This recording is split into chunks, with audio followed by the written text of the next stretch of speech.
This afternoon, area Democratic Congressman Patrick Murphy from Congressional District 18 announced part of President Obama's proposed budget includes $36 million for a project to try to clean St. Lucie water, or canal water, headed into the Indian River Lagoon. Of course, from the lake, through the canal, into the lagoon. You saw what mess that connection made last summer when the lake discharges were going on and on. It's a key, many argue, to preventing another possible toxic situation this summer.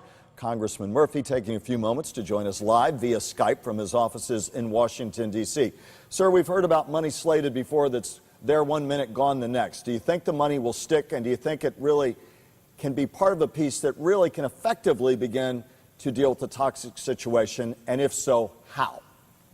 Well, right now, this is a great starting point. The president has allocated up to $38 million of funding for a very specific project called C-44, which basically acts as a giant filter to prevent these toxic discharges out of Lake Okeechobee. So this is a big win that the president has really prioritized. That is a big win for everyone involved, all the various groups, all the constituents that had their voice heard. You remember everyone flew up to D.C. We had a couple hundred people from the district flew up here.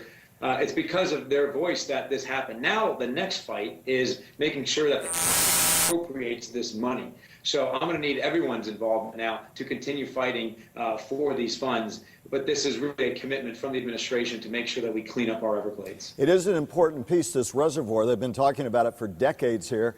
Many of us who've been here for a long time can remember them talking about this since the 80s at minimum. But there's a bigger piece, too, the water bill that still has to work its way through Congress that would create Central Everglades restoration. You're well familiar with that, cleaning the water so that it can be filtered, move south instead of east or west when the lake needs to be discharged. Where do we stand on that in the next 6 months to a year, in your opinion?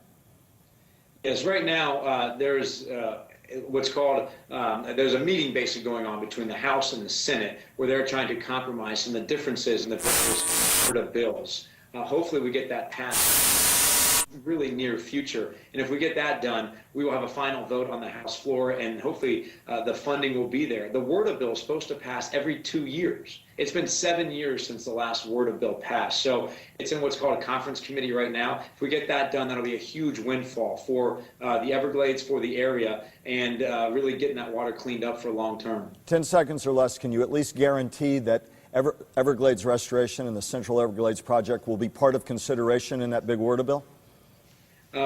Yes, in that WRDA bill, Everglades restoration is a big, so yes, this is a big step in the right direction.